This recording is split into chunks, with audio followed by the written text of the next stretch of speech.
নমস্কার, আপনারা দেখছেন বড় বিতর্ক। আর বড় বিতর্ক আজকে আমি রয়েছি কিংসুক এবং আমার সহকর্মী সুদীপ। নির্বাচন একদম সামনে, আর হাতে গোনা মাত্র বলা যায় কয়েক ঘন্টা। তার আগে রাজনৈতিক তরজা তুঙ্গে। আলিপুরদুয়ার লোকসভা, বরাবরই আলিপুরদুয়ার লোকসভায় কিন্তু 116টি চা বাগান রয়েছে। এছাড়া বনবস্তি রয়েছে, গ্রাম অঞ্চল রয়েছে। আলিপুরদুয়ার জেলার 5টি বিধানসভা, জলপাইগুড়ি জেলার 1টি নাগরাকাটা এবং কুচবিহারের তুফানগঞ্জ, এই 7টি বিধানসভা নিয়ে কিন্তু আলিপুরদুয়ার লোকসভা। গত 2019 লক্ষ্য করা গিয়েছিল এখানে কিন্তু ব্যাপক লিড নিয়ে কিন্তু বিজেপির যে প্রার্থী ছিল জন বাল্লা সে জয়যুক্ত হয়েছিল এবং পরবর্তীকালে কিন্তু জন বাল্লা কিন্তু সাংসদ থেকে কেন্দ্রীয় মন্ত্রী হয়েছিল। একদম সুদীপ, এই নিয়েই আজকে আমরা আলোচনা করব। সবার আগে আমি শাসক দলের কাছে যাব, তাদের কথা শুনবো। এই যে ভোট, কি ইস্যুতে মানুষের কাছে যাচ্ছেন আর কি বা বলবেন, জেতার বিষয়ে কতটা আশাবাদী? না, প্রথমত একটা কারেকশন করে নেওয়া উচিত। আপনি শাসক দল বলছেন কিসের পরিপ্রেক্ষিতে? বর্তমান যে লোকসভা ভোট আমরা তার উপরই কথা বলছি। এখানে শাসক দল বলতে বিজেপি, তৃণমূল কংগ্রেস, জনতার রাজ্যে বিজেপির বিরুদ্ধে লড়াই করছে। যেহেতু এটা লোকসভা নির্বাচন, এখানে প্রেক্ষিতে যদি শাসক দল বলতে হয়, শাসক দল বিজেপি। আর যে জায়গায় ভোট হচ্ছে সেই চকোয়াখিতি গ্রাম পঞ্চায়েত, এটাও বিজেপির। তাই শাসক দল কিন্তু বিজেপি, তৃণমূল কংগ্রেস নয়। তৃণমূল কংগ্রেস মা মাটি মানুষের দল, জনতার দল, জনতার জন্য লড়াই করছে। একদমই তাই। কিন্তু সেই জায়গায় দাঁড়িয়ে প্রশ্ন হচ্ছে, বারবার বিরোধীরা অভিযোগ করে যে বিভিন্ন সময় যে চা বাগান বলে, মূলত চা বাগান, কারণ চা বাগানের ভোট যার দিকে আলিপুর লোকসভা তার দিকেই চা বাগানের উন্নতি নিয়ে প্রশ্ন ওঠে। বলা হয় যে রাজ্য সরকারের পক্ষ থেকে সাহায্য করা হয়নি। 100-র উপরে চা বাগান রয়েছে যেগুলো এখনো খুব একটা ভালো জায়গায় নেই। এই বিষয়টা নিয়ে কি বলবো? দেখুন, 34 বছর বামফ্রন্টের সাংসদ ছিলেন, চা বাগানের মজুরি বৃদ্ধি করতে পারেননি। চা বাগানের যে মায়েরা তাদের শিশুদের বাড়িতে রেখে চা পাতা তুলতে যায়, সেই বাচ্চাদের নিরাপত্তার দিকে লক্ষ্য করেননি। আমাদের বিজেপির সাংসদ হয়েছেন, চা বাগান কি করেছিলেন? মোদিজি এসেছিলেন গত বছর, বলেছিলেন বন্ধ চা বাগান খুলবো, একটা চা বাগানও খুলতে পারেননি। আমাদের রাজ্য সরকার প্রত্যেকটা চা বাগান খুলেছেন, চা শ্রমিকদের মজুরি বৃদ্ধি করেছেন, প্রত্যেকটা চা বাগানে ক্র্যাশের ব্যবস্থা করেছেন। মায়েরা যাতে তাদের বাচ্চাদের সেই ক্র্যাশে রাখতে পারে, সেখানে তাদের সযত্নে নিরাপত্তার সাথে সেই শিশুদের দেখা হচ্ছে। তারা কাজ শেষে আবার তাদের শিশুকে নিয়ে। চা বাগানের এত শ্রমিকরা বাইরে কেন? বারবার বাইরে দেখা যাচ্ছে যে চা বাগানের শ্রমিকরা বাইরে চলে যাচ্ছে। না, চা বাগানের শ্রমিক, এটা তো বিরোধীদের অপপ্রচার। কোথায় চা বাগানের শ্রমিক বাইরে যাচ্ছে? চা বাগানের শ্রমিক চা বাগানেই কাজ করছে। আর বরঞ্চ 2-1 শ্রমিক যারা বাইরে দিদির উন্নয়ন দেখে তারা আবার ঘরে ফিরছে, যারা বাইরে ছিল তারা ঘরে ফিরছে।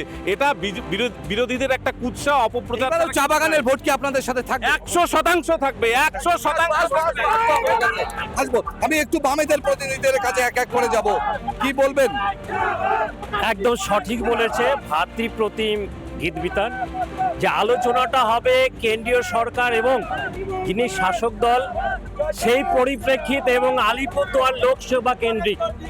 তাহলে আমাদের প্রথমে বলতে চাই, যিনি এর আগে সাংসদ ছিলেন টিএমসি, তাকে কয়বার দেখা গেছে তার এমপি ল্যাডের টাকা কিভাবে ব্যবহার করেছেন। পরের সোর্সে আসি, সেটা হচ্ছে যখন সাংসদ হয়ে গেছিলেন, পরবর্তীতে প্রতিমন্ত্রী হয়েছিলেন জন বাল্লা, তাকে কয়বার দেখা গেছে এলাকাতে কি প্রকল্প দিয়েছেন। তাহলে কি এই যে সামনের যে লোকসভা ভোট, সেই লোকসভা ভোটে মনে করছেন এই চা বাগান বলয় বামেদের সাথে থাকবে? হ্যাঁ, অবশ্যই। একজন যদি বলে আমি চা বাগান কাল্লারকা, আরেকজন যদি বলে চা বাগান ইউনিয়নের সাথে যুক্ত, তাহলে মিলে ওরাও কি দূর থেকে বেসে এসেছে? সে কি চা বাগানের মেয়ে নয়? সে কি এই অধিকার তার নেই? সবাই এমনভাবে প্রচার করছে যে চা বাগান 116টা তাদের আন্ডারে রয়েছে, সব কিছু নির্ধারণ করবে। কিন্তু চা বাগান ছাড়াও যে সমস্ত মানুষ আছে তাদেরকে দাবি দাবা পূরণের জন্য মিলিয়ে ওরা যথেষ্ট নয়। একজন শিক্ষিত মেয়ে। আমি একটু বিজেপির কাছে যাব। এই যে বারবার বিভিন্ন জায়গা থেকে এই অভিযোগ যে তারা হচ্ছে চা বাগানের যে ভোট তাদের সাথেই থাকবে, কিন্তু এই চা বাগান বলয় তো নির্ধারণ করবে এবার ভোটে কে জিতবে, কি বলবেন?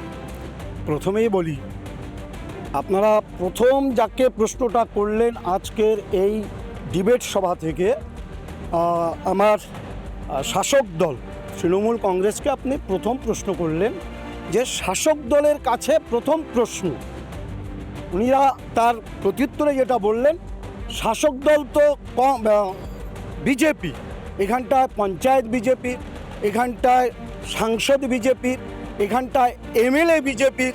যদিও পরবর্তী সময়ে এমএলএকে তারা নিয়ে গেছে তাদের সংসারটাকে পরিপূর্ণ করার জন্য, তার মানেটা হচ্ছে ওরা ইতিমধ্যেই আমাদের কাছে হেরে বসে আছে। মানে শাসক দল হিসাবে তারা আর রুচিতে বাড়ছে তাদের, তারা শাসক দল হিসাবে থাকতে চাইছে। সেই জন্যই তারা অটোমেটিক্যালি স্বীকার করে নিচ্ছে যে আমরা আর শাসক দল নেই।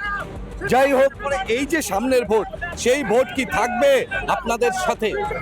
100% আমরা 2.5 লাখের ওপরে আমরা নির্বাচিত করতে পেরেছিলাম 2019 সালে জন বাংলাকে। সেই নিরিখে আমাদের জয় শুধু সময়ের অপেক্ষা, শুধু সময়ের অপেক্ষা।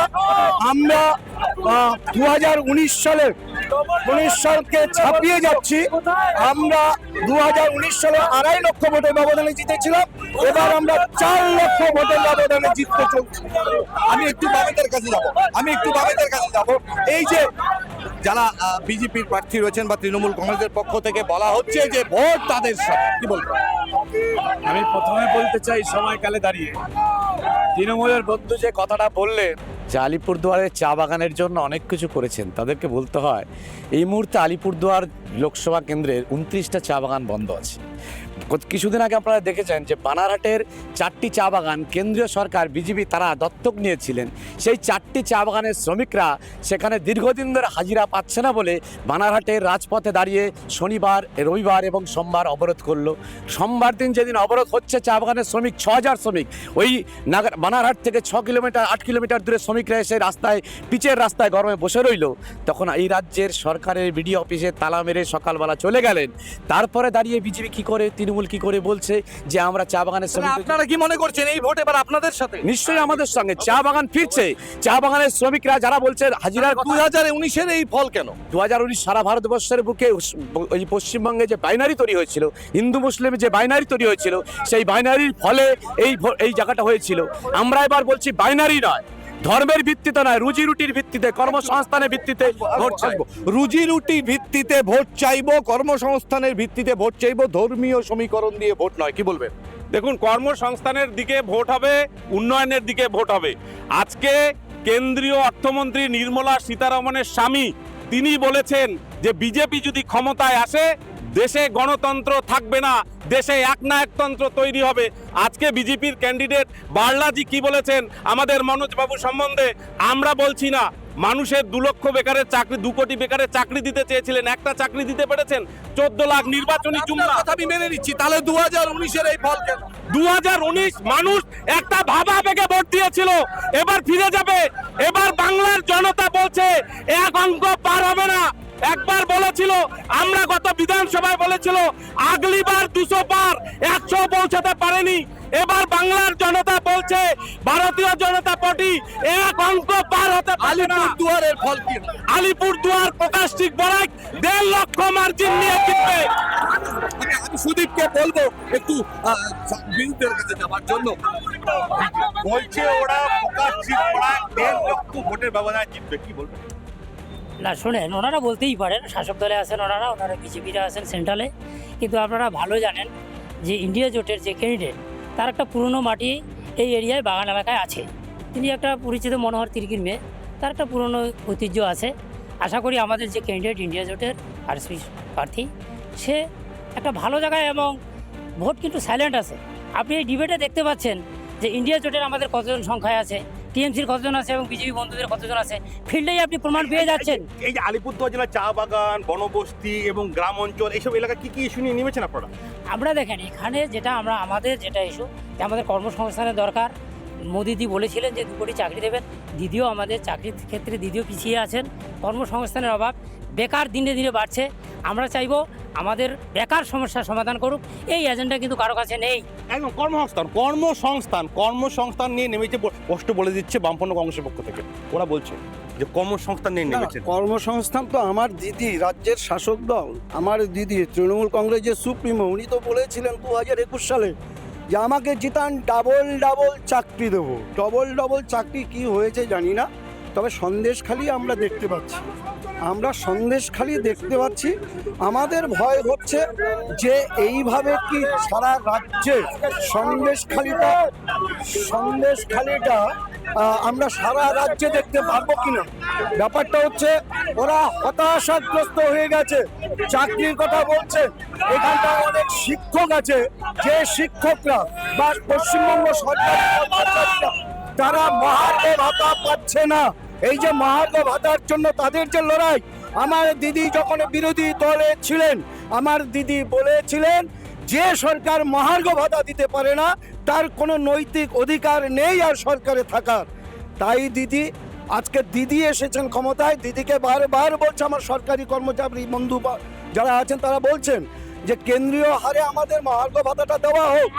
মহার্ঘ ভাতা তৃণমূল মন্ত্রীকে যাচ্ছি, এই যে ওরা বলছে মহার্ঘ ভাতা দিয়ে রাজ্য সরকার চেষ্টা করছে ক্ষমতার মধ্যে যতটা সম্ভব দেওয়ার, সামগ্রিক উন্নয়ন করা সত্ত্বেও কিন্তু যুক্তরাষ্ট্রীয় কাঠামো মতে শুধুমাত্র রাজনৈতিক প্রতিহিংসার কারণে এই বাংলার বিজেপি নেতাদের কথায় সমস্ত রকম অর্থ বঞ্চিত করে রেখেছে এই কেন্দ্রীয় সরকার। আবাস যোজনার থেকে 100 দিনের কাছ থেকে গ্রাম সড়ক যোজনার থেকে সমস্ত অর্থ বিসর্জন, সমস্ত অর্থ বয়কট করে রেখেছে। মানুষের জন্য লড়াই করছে তৃণমূল কংগ্রেস, অভিষেক ব্যানার্জি, আমাদের মমতা ব্যানার্জি। আর এখানে এরা রামধনু জোট তৈরি করছে। এরা ভাবছে সিপিএম বিজেপি সাগরদিঘি মডেল, এখানে বাইরে ওরা প্রার্থী দেওয়া আছে, কিন্তু সিপিএম কংগ্রেস বিজেপির রামধনু জোট মানুষ কিন্তু বুঝতে পারছে। তাই বাংলার জনতা বলছে, একজন বলেছিল বিধানসভায় 2 অঙ্ক পার হবে না, এইবার বাংলার জনতায় বলছে বিজেপির 1 অঙ্ক পার হবে না। বাংলা থেকে বাংলা আলিপুরদুয়ার লোকসভায় কিন্তু দেখা যাচ্ছে যে এই যে কালচিনি থেকে শুরু করে মাদিরিহাট থেকে শুরু করে কুমারগ্রাম থেকে শুরু করে নাগরাকাটা থেকে শুরু করে বিস্তর এলাকায় কিন্তু চা বাগান। এছাড়া আলিপুর 1 ব্লকে রয়েছে, আলিপুর 2 ব্লকে রয়েছে, কুমারগ্রামে রয়েছে, বিভিন্ন এলাকা কিন্তু চা বাগান এলাকা রয়েছে। এছাড়া বক্সা ব্যাঘ্র প্রকল্প, জলদাপাড়া জাতীয় উদ্যান, লাগোয়া অনেক বনবস্তি রয়েছে। কিন্তু এই যে এলাকাগুলা শুধুমাত্র চা বাগান নয়, আলিপুরদুয়ার জেলার একটা বিস্তর এলাকা জলদাপাড়া জাতীয় উদ্যান এবং পাশেই রয়েছে জলদাপাড়া জাতীয় উদ্যান, বক্সা রয়েছে, অনেক বনবস্তি রয়েছে। তুমি যেটা বলতে চাইছো মূলত কর্মসংস্থানকে যদি আমরা দেখি এবং গত 19-এর লোকসভা, কিন্তু আমি তৃণমূলের যিনি রয়েছেন তার কাছে একটা প্রশ্ন করব, সেটা হচ্ছে আপনি একটু আগে বললেন যে বাম এবং বিজেপি তারা জোটে রয়েছেন, আপনারাও তো ইন্ডি জোটে রয়েছেন, সেই জোট তো এখন আমরা বলছি গণতান্ত্রিকের স্বার্থে, বৃহত্তর গণতন্ত্রের স্বার্থে। দিল্লিতে আমাদের নেত্রী বলেছেন বৃহত্তর গণতন্ত্রের স্বার্থে আমরা দিল্লিতে এই স্বৈরাচারী সরকারকে মুক্ত করতে সেখানে আমরা সমর্থন। আমি বিজেপির প্রতিনিধির কাছে যাব, তারা বলছেন স্বৈরাচারী সরকারকে মুক্ত করতে। স্বৈরাচার পিন্ডি চটকে গেছে, ইন্ডি জোটের পিন্ডিটা চটকে দিয়েছেন। পশ্চিমবঙ্গে ইন্ডি জোট নেই, পশ্চিমবঙ্গের বাইরে বিজেপিকে পরাভূত করার জন্য একটা অগণতান্ত্রিক উপায়ে একটা জোট করেছে, যে জোটের কোনো ভবিষ্যৎ নেই। তবে বলে যাচ্ছি যে ভারতীয় জনতা পার্টি এবার আমাদের যেটা দরকার ইসবার 405 আলিপুরদুয়ার এই লোকসভা কেন্দ্রে আমরা 3 লক্ষ ভোটের অধিক ব্যবধানে তৃণমূলকে আমরা পরাজিত করব। বাকি কংগ্রেস 2% দাঁড়াবে। আমি বাকি কংগ্রেস, তৃণমূল বা বামেরা 2% এসে দাঁড়াবে, কি বলবেন? এই ব্লকে সহ গোটা জেলাতে আমরা এই ব্লকের কথা বলতে চাই। শিলতোরসা রিভার বেড, প্রধানপাড়া থেকে কুমারগ্রাম পর্যন্ত যতগুলি বালি পাথরের বেড আছে, যেখানে সাধারণ শ্রমজীবী মানুষ তাদের রুটি রুজির ব্যবস্থা ছিল, এই বালি পাথর বন্ধ করে দিয়েছে কেন্দ্রের সরকার, রাজ্যের তৃণমূল সরকার। বহু চা বাগানের শ্রমিক আজকে বাইরে আছে, ওনারা খবর পেপারপত্র পত্রিকা পড়েন কিনা জানি না। তৃণমূলের বন্ধুরা বলছে না শ্রমিকরা চা বাগানে রয়েছে, এটা মিথ্যা কথা। 2 নম্বর কথা হচ্ছে এই বালি পাথরের জন্য আমরা মনোজ টিগ্গার কাছে গিয়েছিলাম, বিধানসভায় তুলতে বলেছিলাম। আমরা তৃণমূলের বিধায়ককে জানিয়েছি, ওরা রাজ্যের সরকারে আছে, এই বালি পাথরের রুটি রুচি বন্ধ করে রেখেছে কেন, আজকে জবাব দিতে হবে। আমার একদম সোজা কথা, এই ভোট কি আপনাদের সাথে থাকবে? এবার আমাদের সঙ্গে থাকবে। এবং পীযূষ কান্তি মহাবিদ্যালয় শালকুমারহাটে ব্লকের যে কোল্ড স্টোরেজ সেটা নির্মিত হয়নি। কি মনে করছেন এবার ভোট আমাদের মিলি উড়াবের পক্ষে ভোট হবে। আমি শেষ, একদম শেষ সময়, একদম শেষ সময় আমি যাব যে এই যে বারবার বিরোধীদের দাবি, সেই দাবির মাঝখানে দাঁড়িয়ে এবারের ভোট একদম শেষ সময় কি আপনাদের সাথে থাকবে? এবারের ভোট শুনুন, ক্যালকুলেশন মিলে নিন। 2.5 লক্ষের মার্জিন ছিল, বিধানসভায় 1 লক্ষ কমে গিয়েছে। আমাদের পঞ্চায়েতে যা হিসাব, জনতার যে রায় প্রকাশিক বড়াই, 1.5 লক্ষের বেশি ভোটে আলিপুরদুয়ার লোকসভা থেকে জিতবে এবং বাংলা থেকে বাংলার জনতা এই বাংলা বিরোধী বিজেপিকে বিসর্জন দিবে। তার মানে কি বলছেন যে বামেদের বাংলা একজোট হয়ে আছে, বাংলা এক হয়েও মমতা ব্যানার্জিকে হারাতে পারবে না। একদমই, অর্থাৎ বারবার সব রাজনৈতিক দলগুলির কিন্তু একটাই কথা যে এই ভোট তাদের সাথে। তবে সব থেকে গুরুত্বপূর্ণ, চা বাগান বলয়ের ভোট কার সাথে যায়? এই ভোট দাবি করছে বামেরা তাদের সাথেই থাকবে, রুটি রুজির সাথে। তৃণমূল কংগ্রেস দাবি করছে উন্নয়নের সাথে, আর ঠিক পাশাপাশি বিজেপি দাবি করছে গতবারের থেকেও বেশি ভোটে জিতবেন তারা। আর ঠিক সে জায়গায় দাঁড়ায় 4ই জুলাই জানা যাবে আলিপুর দুয়ারের রং কি হয়। আজকের বড় বিতর্ক এখানেই শেষ করছি। আমার সহকর্মী সুদীপকে নিয়ে সব খবর সবার আগে দেখতে চোখ রাখুন রিপাবলিক বাংলার পর্দায়। কথা হবে চোখে চোখ রেখে।